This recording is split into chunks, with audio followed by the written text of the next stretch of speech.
I'm Marilyn Rueschemeyer, and thank you very much for joining us today.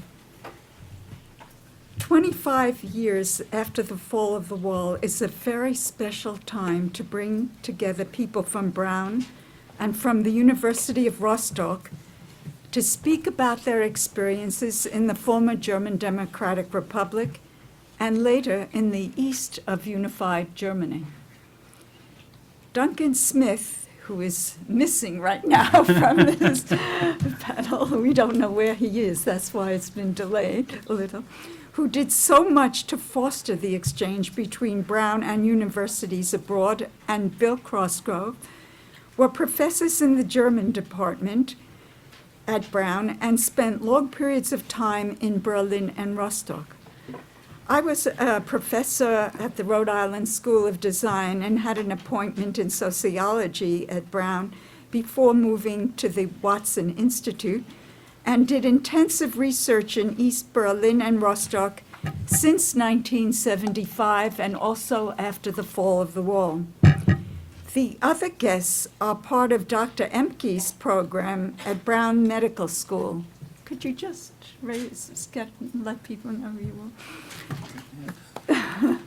They moved from West Germany and Austria to the University of Rostock.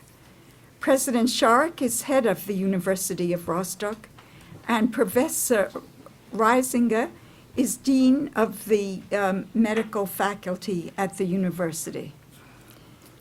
Thank you for joining us. Thank you for inviting us. I will begin with a few observations about the German Democratic Republic that are positive and today are easily forgotten. I know that what I'm going to say is not the whole history of the German Democratic Republic, but it is part of that history. First, there was practically no unemployment in the GDR, while at the same time, people could not be ordered to work in a certain place. That required incentives which would attract people, for instance, attractive housing. Secondly, the general expectation that all able-bodied people work outside the house gave gender equality a tremendous boost. This required special supports for women. There were supports for single women, priority for getting newly available apartments, and childcare for the kids. Working women had 26 weeks as paid vacation after the birth of a child and could take a year off while retaining their job.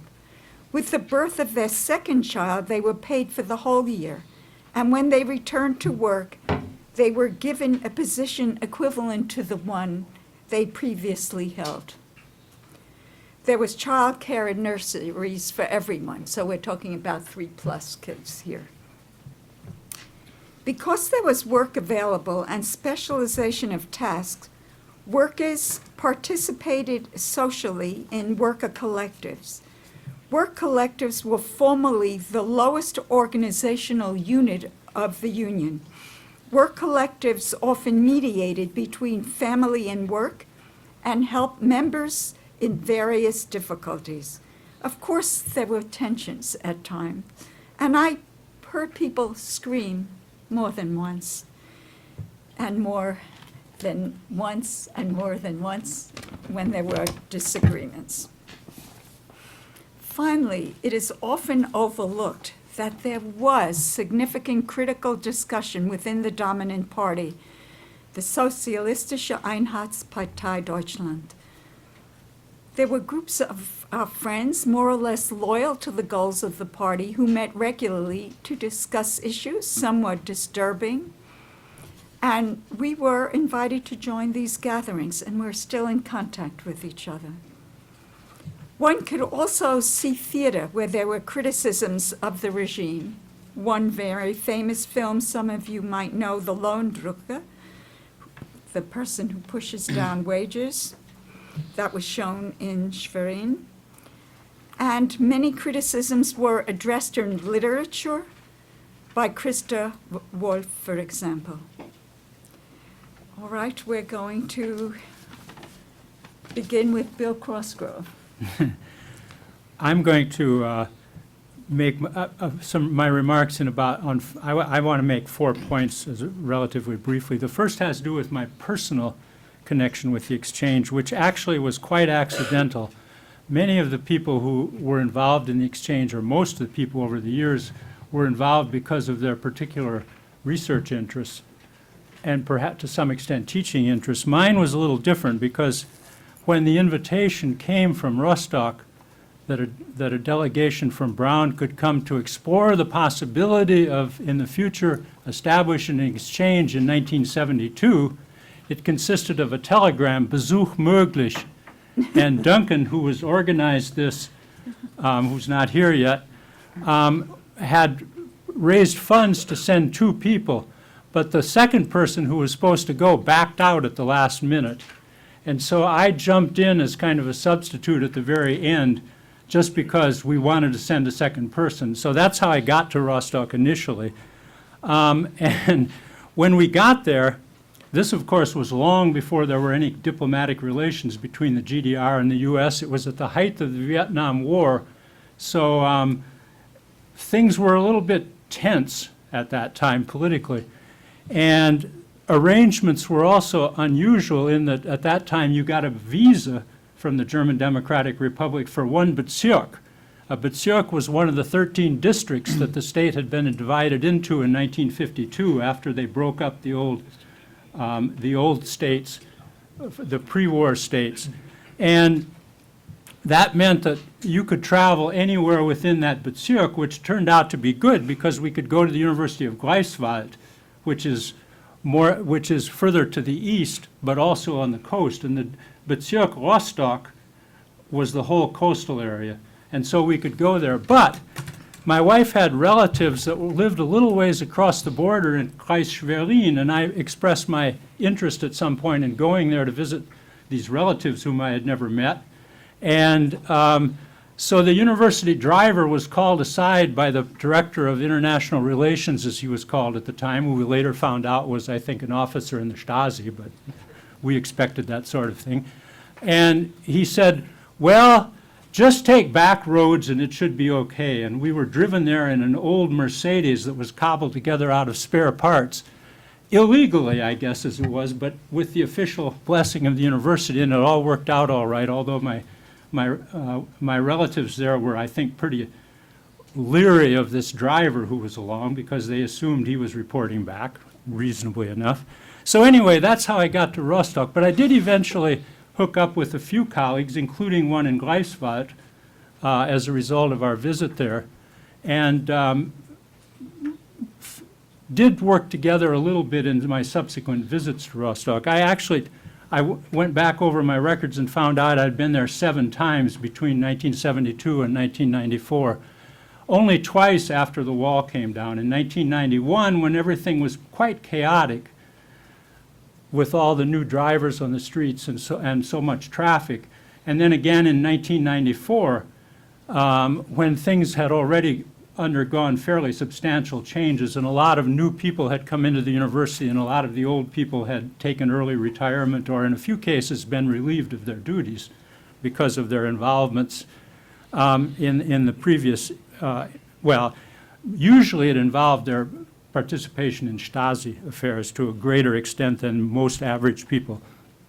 The second point that I want to mention is simply that is a more general one about what it's like, and this is just a very general. When you participate in an exchange program, you find that you become a defender of your country when you get there as well as an explainer, and then when you get back, it's exactly the reverse. You become a defender of why you went to this other place and tried to explain it. This is kind of obvious in international relations for people who aren't specialists in international relations.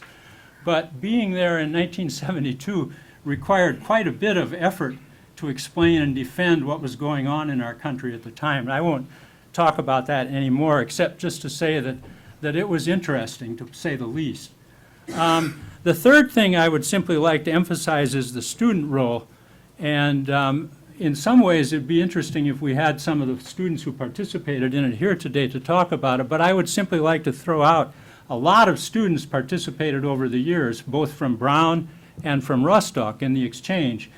And the thing that really struck me at the beginning, my wife's reminded me of this several times since then, is that in the very first year of the exchange, we had an exchange also with University of Kiel that had started in the 60s and continued up until sometime in the 90s, where we had several Kiel students here every year. And when the Rostock students came, several of the Rostock students roomed with several of the Kiel students, and this was in probably about 1980, I don't know, around 1980 or so, probably 79 or 80. And this was quite an astonishing experience for these people who lived about 2 hours away from each other by contemporary roads, but would never, ever have had any kind of an opportunity to have interacted. And here they're meeting in the United States. So that, for the students, was quite an experience. And I think it would be an interesting social science project for someone to go out and interview as many of these former students as they could find and talk to them about how their lives may have been affected by this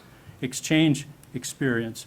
Finally, I just want to say that the exchange, unfortunately, except for the medical school part, which continues to this day thanks to the efforts of our speakers and Tim and many of the other people, except in the medical exchange, it ended fairly soon after the wall came down. And the reasons for this, I suppose, are fairly obvious. Prior to that, the opportunity to come to Brown, and in a few cases, students from other institutions participated as well, and go to the German Democratic Republic was initially it was a unique opportunity, and later on it was still a fairly unusual opportunity, and certainly for the Rostock students to come here was something that was quite unprecedented when the program originally started.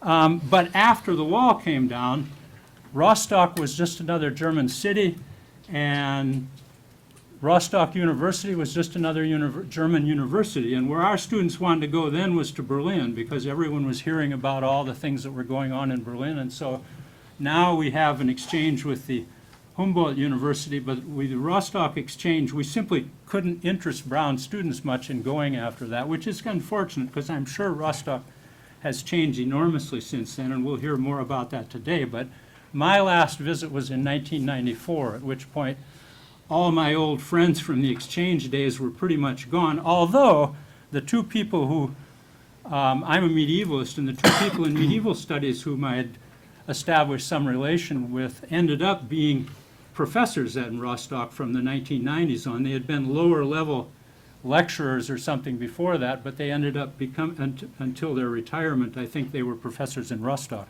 So I would simply add that in a way, the fate of Rostock kind of mirrored this in a certain sense, because when the old Bezirks were broken up and they created the new states for that part of Germany, Mecklenburg-Vorpommern became one of the new states, but the capital wasn't put in by far the largest city in Mecklenburg-Vorpommern. It was put instead in Schwerin, which is less than half the size of Rostock.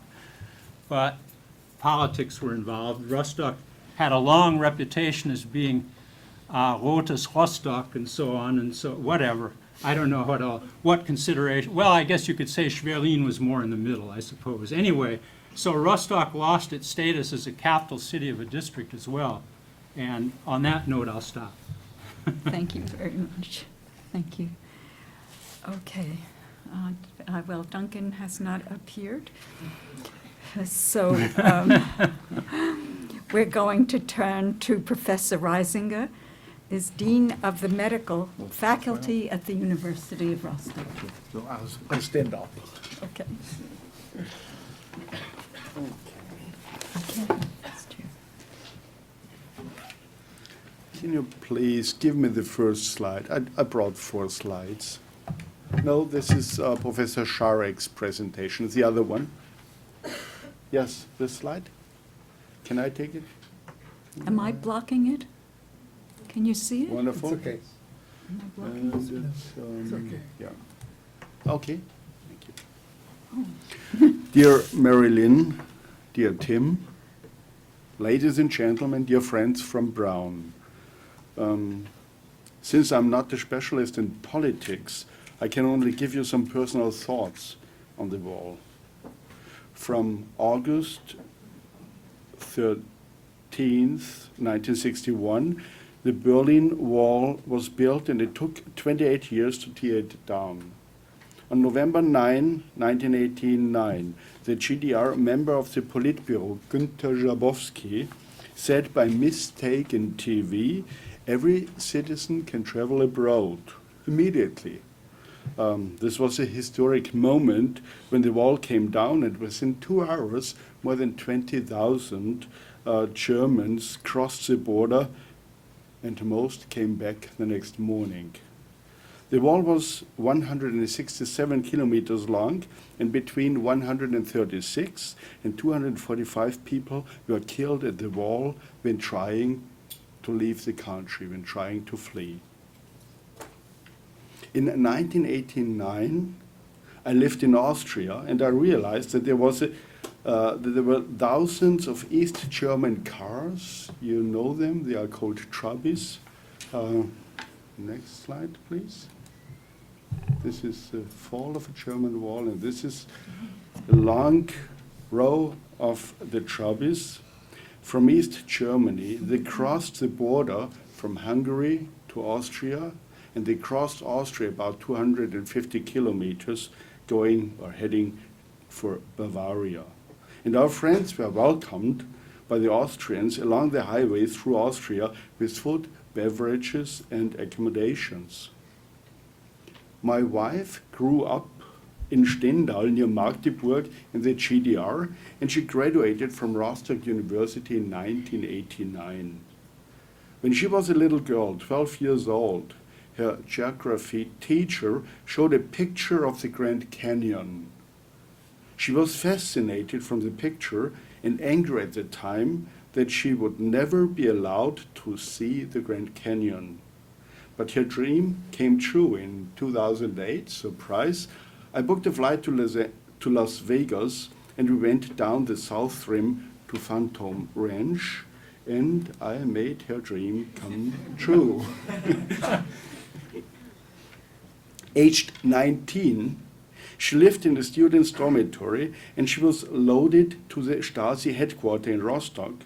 She was selected to report everything that happened on the floor of the dormitory, to observe her student companions.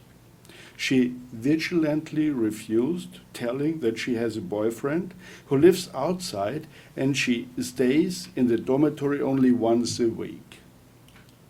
And she does not even know who else lives in the dormitory. The policeman told her that her father could lose his job if she continues to refuse collaboration. After 2 hours of verbal pressure, she was allowed to go and never again heard from them. I, myself, came to Rostock in 1999, and 10 years after the fall of the wall, there were 2 parties among the faculty members of the medical school, the Eastern and the Western Party. Since I was Austrian, I was neutral, and I soon became elected as a Dean of Students' Affairs in 2002, and then as a Dean in 2006. Now, another 10 years later, most of the hardliners from the East and the West have retired, with few exceptions. There's only one party left among the faculty members, that is the common list of Rostock University medical faculty. I assume that in another 10 years from now, that is 30 years after the fall of the wall, let's say after one generation, there will be no more divergence. How come that Austria was neutral? From 1918 on, the Austrian eagle had a hammer and a fox in his hands.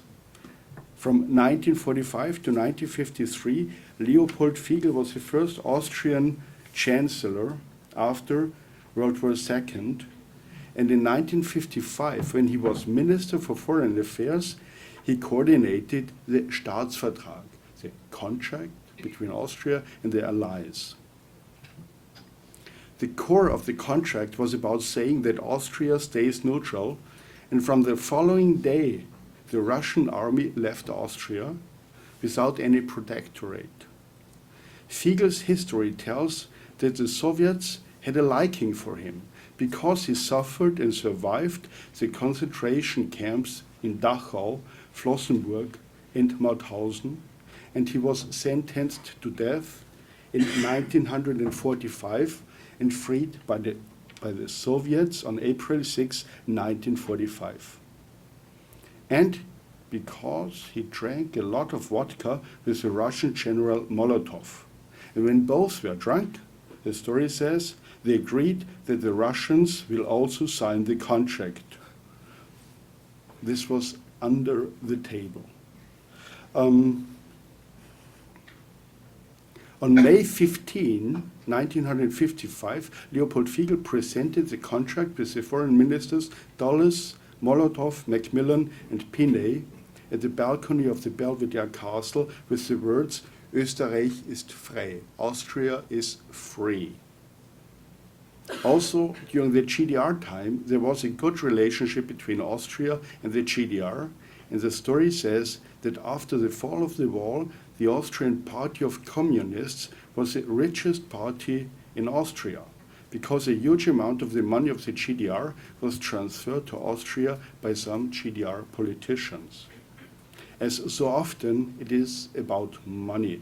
And the fall of the wall costed many billions of dollars paid by the Germans to the Soviets, and Germany still is going to pay, as our old Chancellor Helmut Schmidt told us when he was in Rostock some years ago. This is Leopold Fiegel signing the contract. However, the fall of the wall is a success of the belief in the persistency of the East German population and the trust in the reunion from both sides, East and West. Thank you very much for your interest in the German reunification.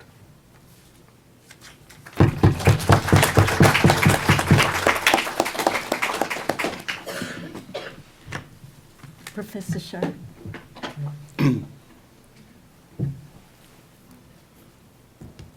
Well, dear Marilyn, dear Tim, dear friends and colleagues in Brown, it's a big pleasure for me to be here, and I thank you very much for being invited for your panel.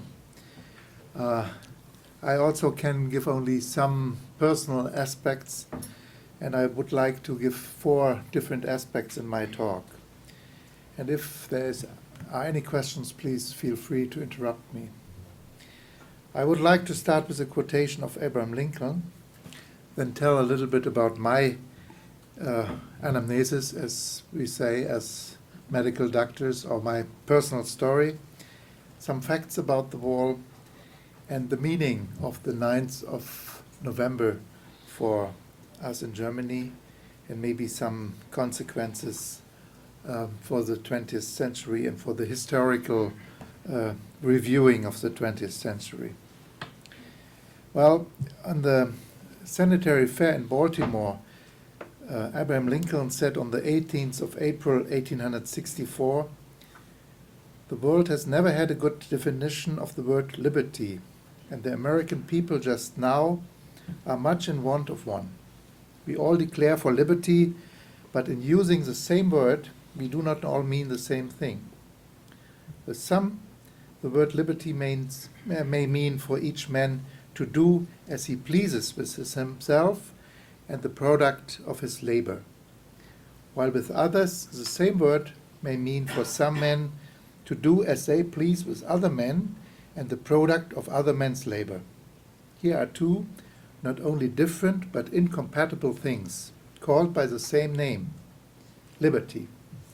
And it follows that each of the things is, by the respective parties, called by 2 different and incompatible names, liberty and tyranny."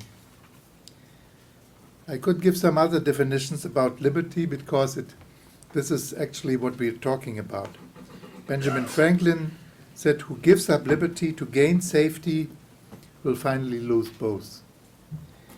And another quotation by Jean-Jacques Rousseau, "Liberty does not mean to do what you want, but not having to do what you do not want." Excuse, I tried to translate from German to English, and I hope you keep up with my bad English. It's not bad. It's good. I would like to give some aspects personally. I was born in 1953. My father came from the area of Silesia in East Germany. Now it's Poland, in the region near Breslau, between Breslau and Krakow. My mother was born in Rostock. She got to know Rostock when she was a youth during Nazi times as a beautiful city, and it was kind of a Girl Scout life she encountered in those days.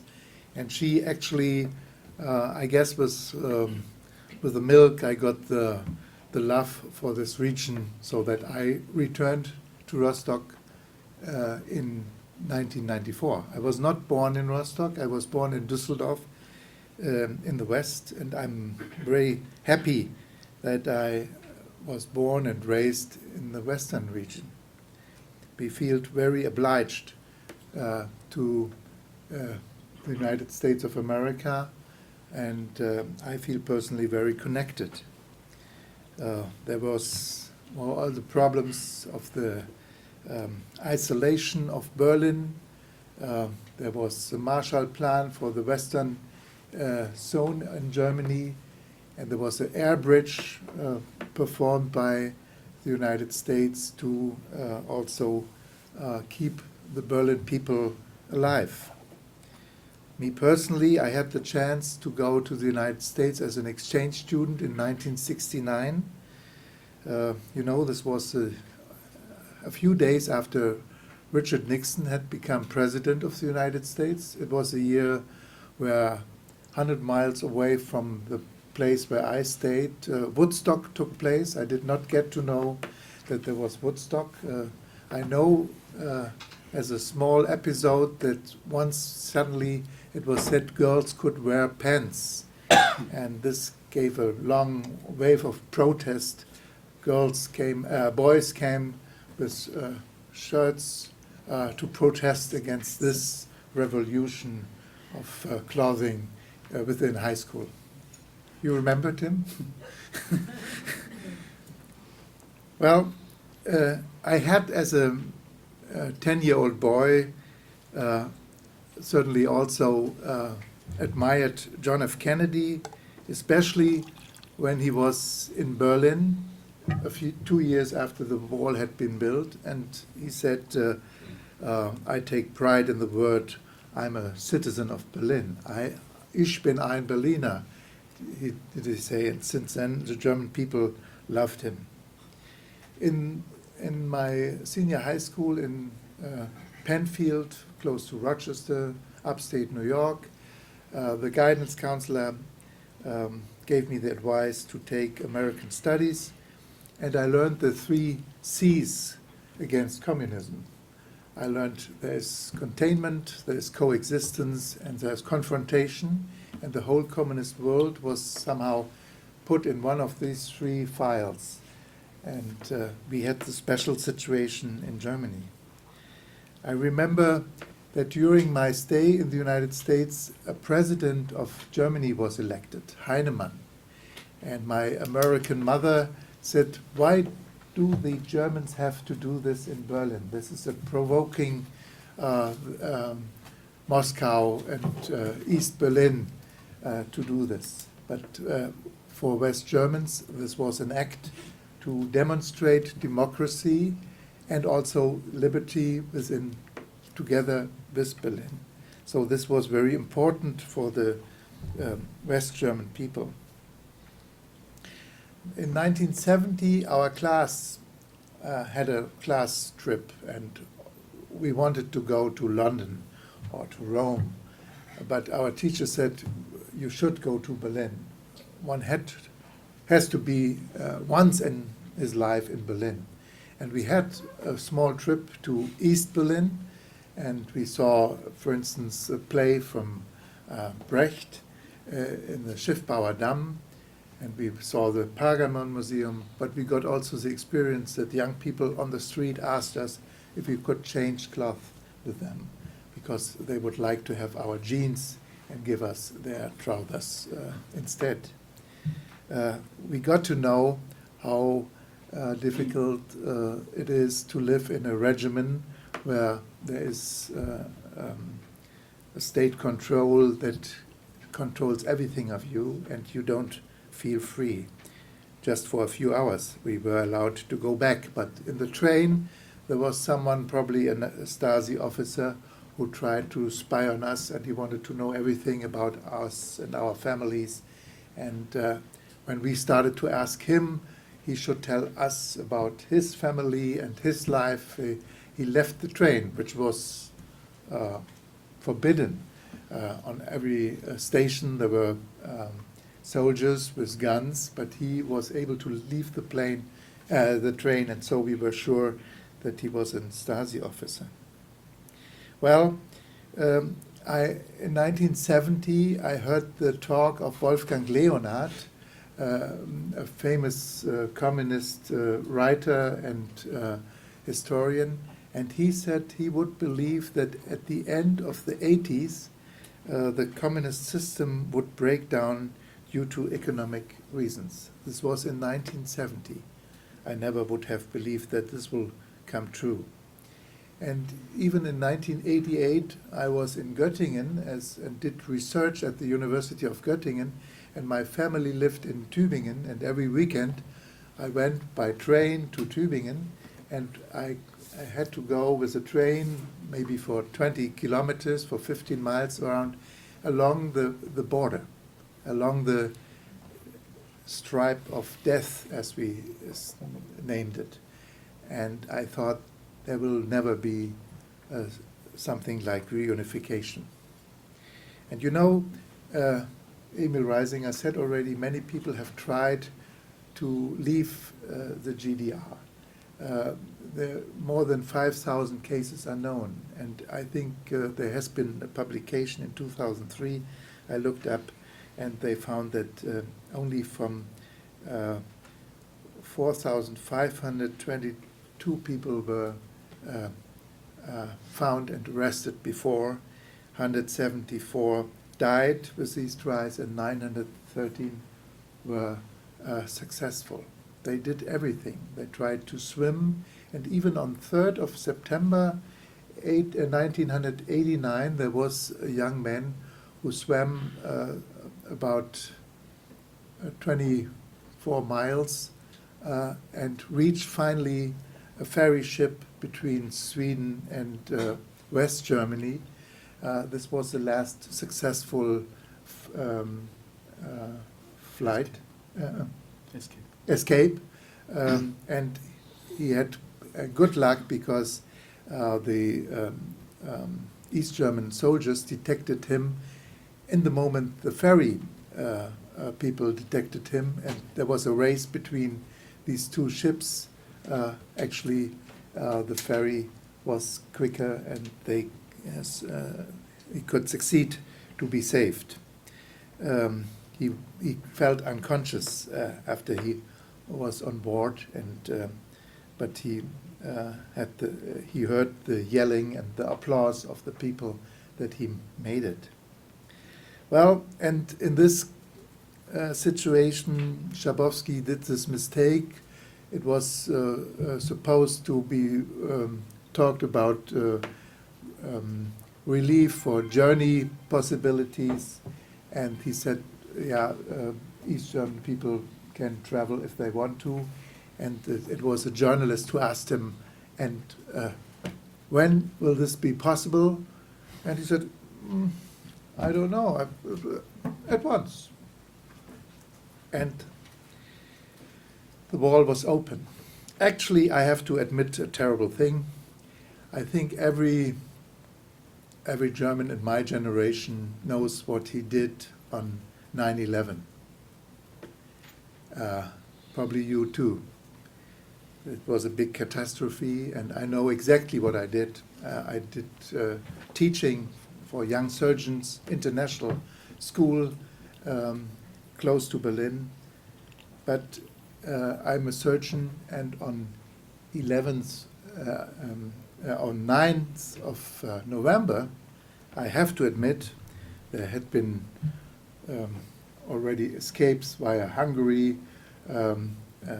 and you could tell that it should be possible to have the break of the wall. I was in the OR and did an operation, and the anesthetist said, have you heard? The wall is open. And I said, okay, that's good, that's fine. We go on with the OR, with the operation. So it was not so surprising. I'm so sorry. Many people, they jumped in their cars and they went to Berlin to see all what happened, and it was like a euphoric situation for all the nation. People wept and they hugged each other, and it was really the best moment for many people in their lives to have liberty and the possibility to leave. Now we live in Rostock, and I came there in 1994, and I have to do with people that have suffered from the regimen, and I get to know what happened in the peaceful revolution, and I think this is actually the most surprising, that it was possible to have a peaceful revolution. You know, the president of our Federal Republic of Germany, Joachim Gauck, he is born in Rostock, and we had, at the moment, we are a very small state, 1.6 million inhabitants, but also the chancellor is from our state. We have at the moment the situation that would be the chief of parliament, every senator, they would all come from Chicago. Just imagine, we have the chancellor and the president from Rostock. And of course, I got to know what happened in St. Mary's Church on Thursdays. In Leipzig, it was on Monday. In Rostock, it was on Thursdays. And because the Stasi officer, they also were in the church, and they took everything on tapes, what was said over there. And when I heard the tapes, Joachim Gauck got the honorary citizen of Rostock, the citizenship of Rostock, and his colleagues and friends, they had put the tapes together so that he could rehear what he had said. What astonished me was it was humorous, it was with humor. They felt free in the church, talking about we are the people, and finally we are one people. They talked about their demonstrations, and he said, we say goodbye to our fears, and we can laugh again, because we know we will be free. We are free in mind, and we will be free, we will make it with a peaceful revolution. And he said, all people are invited in our church. We say hello to those who have to come here for official reasons. They are all welcome here. And it was somehow a very strange attitude of humor in the church. And the officers, the soldiers, they said, we had expected everything. We had expected riots and fighting. We were not prepared to see people who came out of the church praying and having candles. And the people did not go behind a flag of a nation. They went behind a huge butterfly in Rostock. It was very peaceful, and I think this is extraordinary. Maybe it resembles me a little bit like the march of Gandhi in 1930 to reach the independence for India. Well, I want to give you some aspects. I just heard a talk of the president of our parliament, Professor Norbert Lammert, and he pointed out that if you think of the 20th century, at least from the European side, there were 50 years of catastrophe, one catastrophe producing the next catastrophe. World War I started, and there could have been a chance to end it within 1914, but already too many people had died by end of 1914, So the responsible politicians did not dare to stop this war. They went on, and the First World War certainly also produced all the troubles that caused finally the Second World War, and Germany feels much guilt for both wars. And you know the terrible catastrophes that happened. And this was the first half of the century. And then comes the second half of the century. And of course, the wall was a product of the Second World War. But for people in the Western Europe part, the second half of the century was of unbelievable peace and welfare and happiness.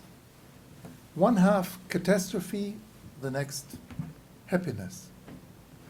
The problem is with the German character that they think, even if it's an absolute vision and utopia, to be self-evident that there is happiness, as long as it's not, as it's there. We have now certainly a different world, and we, having been raised in the West, we can't really judge how people feel that have been raised in East Germany. We see now that the young students who have been born after the fall of the wall, that they get an attitude by their parents that it was somehow much happiness during GDR times. People were stuck together, they felt much empathy for each other, and we have this phenomenon of Eastalgia. It was good what happened in the East because they didn't encounter. But those people who suffered from the regimen, they still can't really forgive, because they feel that those people who were guilty do not regret what they did. And they said we can first start to forgive if they regret. And 3 days ago, responsible for organization of cities and communities, he was dismissed because he had been working for a Stasi officer, and he did not, how do you say, lay open that he did work for the Stasi. So they said he has to go, he has lied, and this is now a story where people discuss why is it not possible to forgive after 25 years. But if you are in Rostock, you can see the jail for investigations, where the regimen, the communist regimen, tried to manage to break people's will. And it's our students in history, they love to be in that building to see an authentic place of tyranny and of these regimen, because they say never again. And I would like maybe to end with a word that Joachim Gauck wrote in the guest book of the University of Rostock when he made a visit a few years ago. He was not yet president at that time, and he wrote to me, "Liberty is a responsibility of the grown-ups." And so I want to close the circle about the definition of liberty. Thank you very much.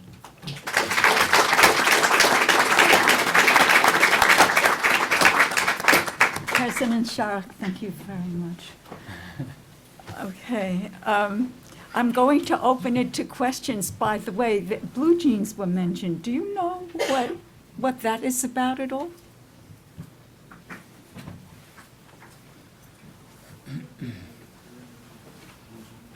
There were no blue jeans, exactly.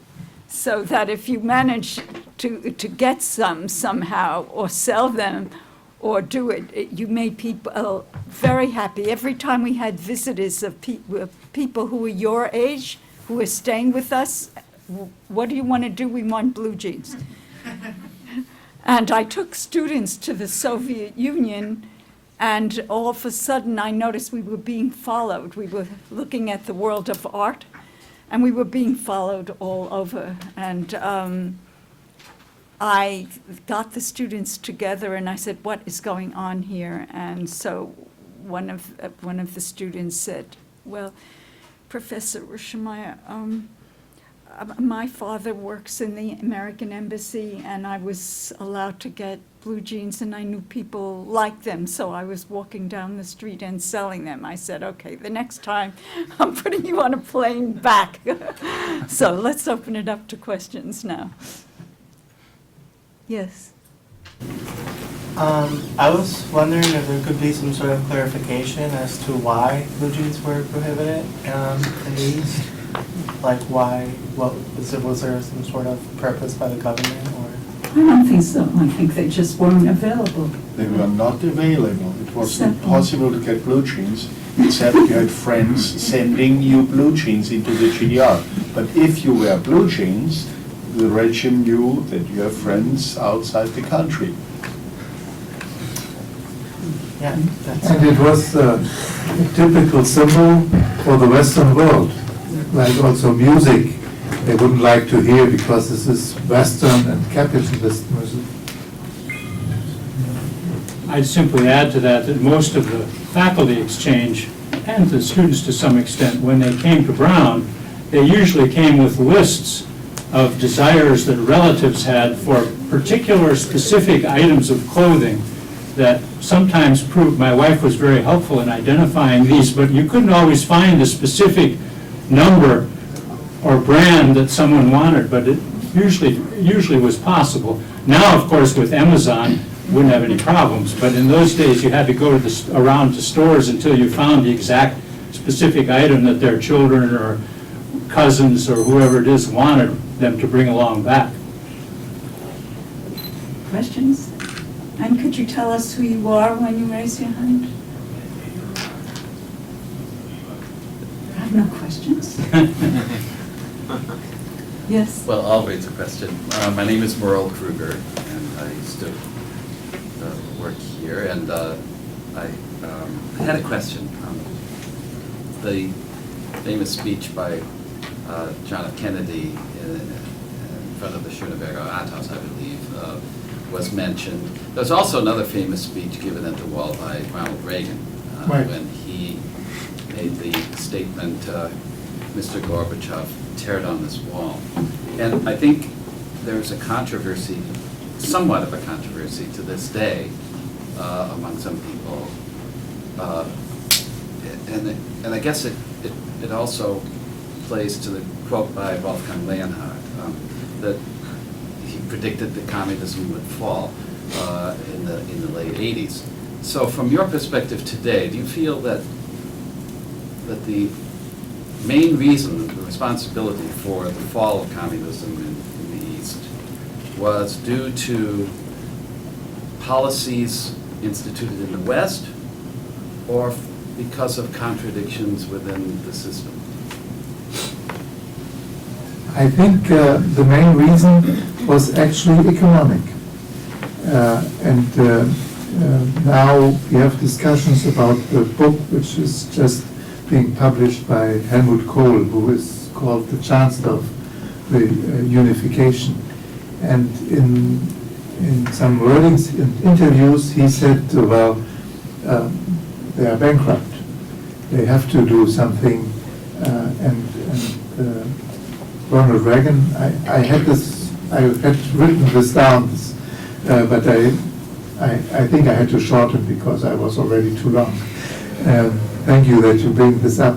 I think Ronald Reagan really did a big part in the reunification because he was in concurrence for economics, and he finally was also a big impact for the bankruptcy of the communist system. So, Could you just tell us who you are? Moises Cost, I'm a PhD student in political science here. So when you talk about these experiences to the younger generations in Germany, how do they see those experiences? Do they have any relationship with that? What's their experience with Prohibited?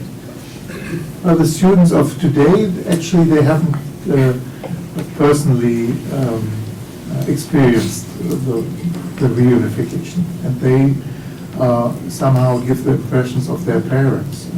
There are impressions in parents who say, this was not so bad, we had a good neighborhood, we were close together. Of course, we didn't have all fruits to eat, and there were big lacks, and we made jokes about it, but we had a good academic life, and there was also liberty in the spare room we had, that we could go to Romania or Bulgaria for vacations. It was not so bad. But those who actually had the problem that they couldn't study what they wanted to, or that they were somehow impeached by actions of officials, they have a totally different view, and probably it takes longer than one generation until there is harmony, and this is all history. It is still awake. And in the beginning, when I came to Rostock, people could tell, this is someone from the West. And I thought, well, I was dressed normal, how do they tell? Well, he's so self-confident, his PowerPoint presentation, they look so neat, and it is not in a way we were used to communicate. And they could tell that you were from the West or the East. And in the beginning, when I went to Berlin, I always tried, can I tell where the wall had been? Of course, in the beginning we saw that there was the death stripe had left a big scar. Meanwhile, there are regions where you can't tell. But there was just a report in a newspaper that if you take a satellite photo, the lights are still a little bit darker and weaker in the East Berlin region than in the West Berlin region. To my opinion, about 20% of the people at that time, before 1989, 20 to 30% did stick to the system, and about 70% were critical against the system. And now, 20% of people in Mecklenburg-Vorpommern still vote for the Communist Party. And about the young generation, about the students that are younger than 25 years old, about 10% having a history of GDR parents or grandparents, they still, some glorify the system before 1989, or they say, well, it was not that bad. My dad, my mom told me they were quite happy, and they are now unhappy. There is no job nowadays. So it's about 5 to 10% of the students that are still positive about the GDR, and the numbers go down.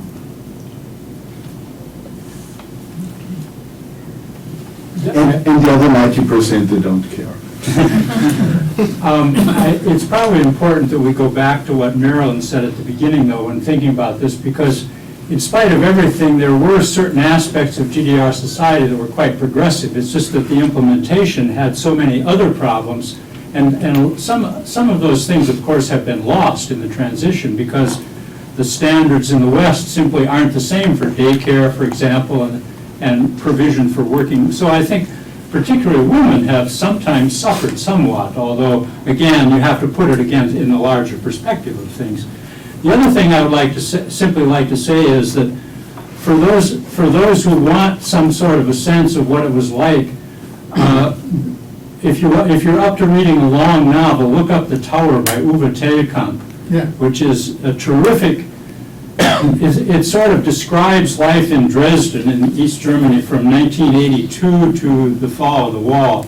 And I have to tell you, I'm not quite through it yet, but it's a really interesting, well, a very convincing portrayal of what everyday life was like in the GDR at that point. He's a surgeon. Is it? Yeah. He actually went through training after that. Okay. Your husband. Oh, Dietrich, I'm sorry, and then you go.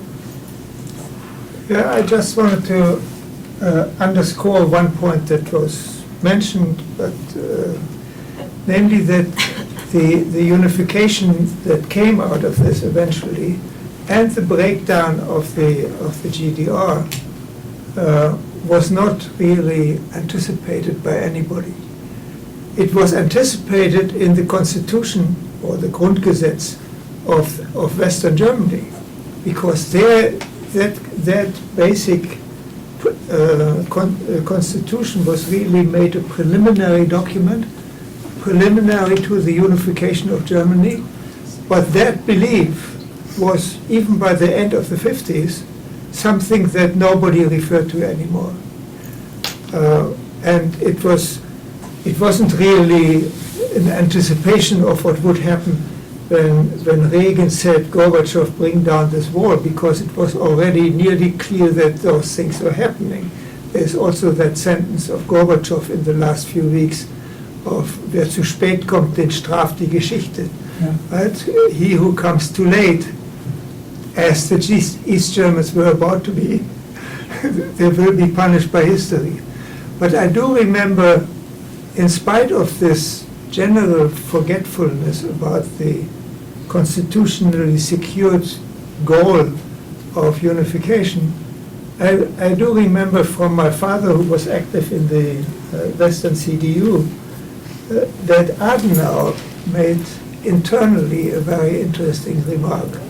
Namely, unification can never happen unless the Soviet Union and China get at odds with each other. In other words, that big power block has to be, to some extent, separated, and then something can maybe happen. That was very much from the 50s out forward. Yeah. Okay. Albert Vauskas, undergraduate at Brown. I was wondering if a few people could comment on the on some sort of particular novel or just any work of literature in general that you feel really captures the spirit, the historical moment well. Just kind of that really captured the era well. I think there are some kind of like good examples of like similar historical eras in America that have been captured well in literature, and I was just wondering if you could comment a little bit on any literature that really embodies the era well. Well, we have in Rostock special activity in German for a writer. His name is Uwe Jonsson. I don't know if you heard. And he has been raised born in Mecklenburg. He studied in Rostock. He got into trouble because he was active for the church. He went then to Leipzig, and he later on said, in Rostock I became a writer. And he left the GDR and lived first in West Germany and later on in New York, and he died in Sheerness in Great Britain. And at the moment we are doing a big research project about all his work in Rostock. We got the archive, everything he had written down, photographed and so on in Rostock. And this will be a project, a research project for 25 years. But he has written a book, Jahrestage, of a young woman from the GDR who lives then in New York. And it's a big book. But I would suggest him as a writer of both parts of Germany, if you want. There has been a very good film. I try to remember Lenin. Goodbye, Lenin. This is also a film that gives some good impressions of the change and of these days. Could you repeat his name, please? The author's name? Uwe Johnson, UWE. UWE and then JOHNSON. There's another writer called Walter Kempowski, who also lived in Rostock. His family lived in Rostock for many years, and he's also a famous writer. Kempowski. Thank you. Yes, one more question. Jane Sokolowski from faculty in the German Studies Department. So could you maybe perhaps talk a little bit about the challenges that the health system faced when the wall fell? Like whose health system was better? Which did you choose? Which part of which the health system is what's in place now? Health system or science? I think the system. Okay. Yeah, like how it affects people. Well, not everything was bad during that times. In the eastern part of Germany, as an infectious disease specialist, I see that the vaccination programs in the GDR was excellent. So for some vaccinations, tetanus and others, you had nearly 100% vaccination rate. Measles, for example, because everybody had to be vaccinated. This was different from western part of Germany, and it was better in the eastern part of Germany. As you mentioned also, the daycare was much better in the eastern part of Germany. Nowadays, western countries adopt the daycare system that they had in former days in the eastern part of Germany. About medicine, well, it's very hard to compare the systems, the healthcare systems. I think there was a good healthcare system in the eastern part, but it was a better healthcare system in the western part because there was more money in the western part. Thank you very much. Thank you. Oh, Tim, I'm Tim Emke at Alfred Medical School, and I've been involved with the exchange since 1984. During the last 10 or 15 years or so, there's been a fairly vocal radical right in Germany, especially up in Mecklenburg-Vorpommern, and I've never fully understood exactly sort of what the genesis of that is. And I wonder if you could help us a little bit. Yeah, there are some aspects maybe. There is some demographic change in the state. While this group is fortunately not getting larger, rather smaller. One aspect could be that there is some drift of young people to go to Western states because it's easier to get a job in the region of Hamburg or in southern Germany, and the jobs are better paid. And there are differences between females and males. Females, they tend rather a little bit easier to be able to move to West. And so there are unmarried young men who don't have jobs. And they are prone, of course, for radical ideas. They are prone to become addicted to alcohol, and then they all love soccer. And then in the soccer stadiums, there is an atmosphere of aggression, and together combined with the depression, not to have a job and not to find a girl to marry, This is certainly an aspect that is discussed. But luckily, the numbers get smaller. We are quite concerned about other European countries where the right populism is getting hold more and more. In Hungary, in Sweden, in France. So there is no movement of right populism in that extent in Germany.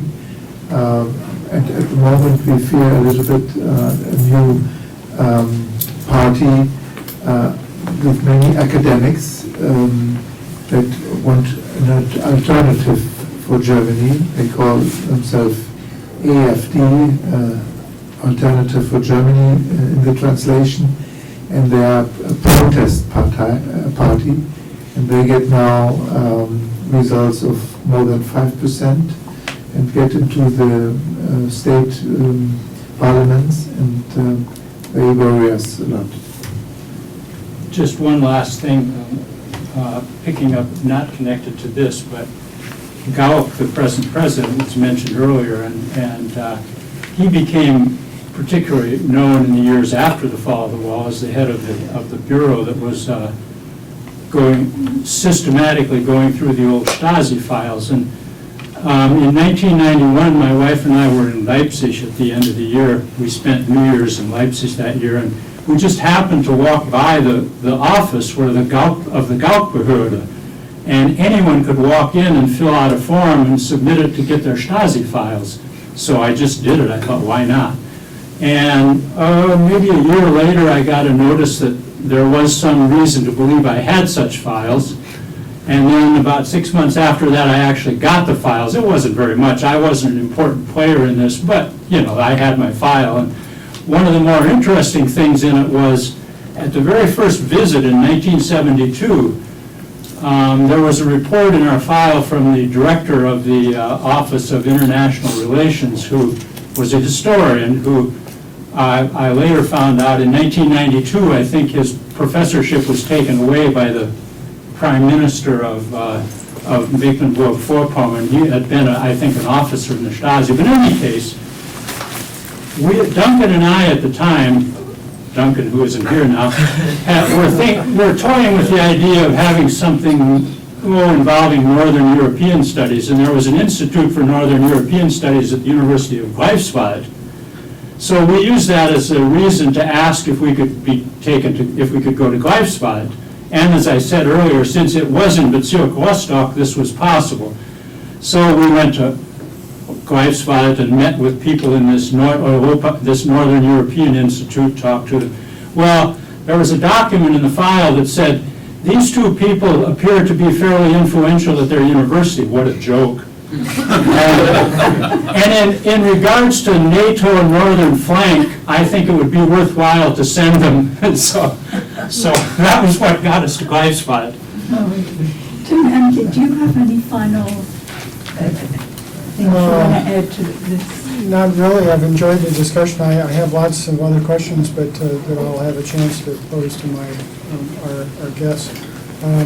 I would say it's been a very valuable window on understanding a particularly important set of decades in Europe, and I think we've been lucky to have this this opportunity to have an inside view of what was happening in former East Germany, GDR.